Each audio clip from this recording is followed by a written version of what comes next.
I'm going to be showing you how to install a backup camera to almost any car, but this car is a Toyota Tacoma. But in order to do that, you need to figure out where the any car you would need to look for the backup or reverse light. So this is the backup or reverse light right there. Anything that's clear, usually a reverse.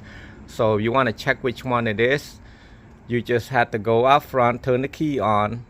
Actually step on the parking brake for if you do by yourself. Step on the parking brake or pull the parking brake and then put on reverse. Turn the key on to ignition, which is the second one. I'm going to be showing you.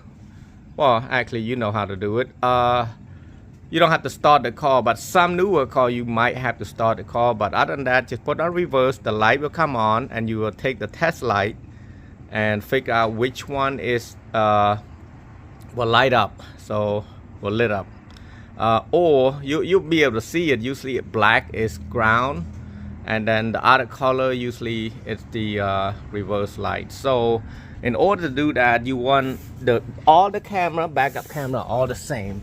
So in this case I put it right here. I was thinking about up here on the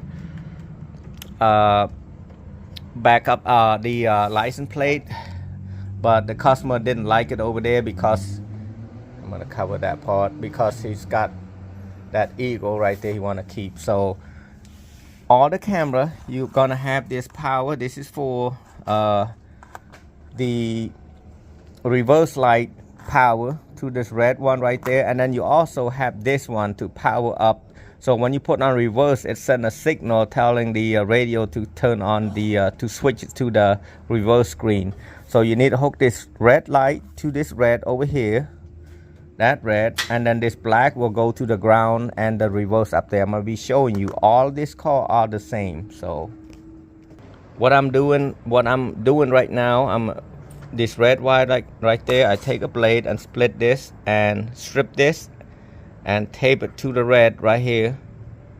So yes, this is how I taped it from here all the way here, and then I'm gonna tape it over here too so it cover everything. Since it's on the outside, I usually tape both of the yellow and the black plug right there, actually the red plug right here.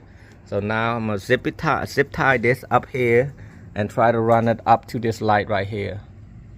So I'm taking 4 of these Phillips out, and then you can see right here, if you're looking at it, this is reverse. You can almost tell. Well, on this case you can't tell. If you look around here, you see the white, black, usually it's ground. You see that? So that's what I'm talking about. You can almost literally tell this is the power right there for the reverse, because of these, and these are the ground, and this is power, but we want to use this because this is reverse light. Now I've taped it up right here. You can use, and you don't have to use this one if this is short. You can use this long one because it's still a negative or the ground. On every aftermarket radio, it will say reverse wire right there. See the reverse rear view camera or reverse wire, same thing. So I'm looking for the plug that we ran from the back. You got this yellow one. You're gonna hook it up to RC something. I will say, as you can see, video and camera, or it say camera right there.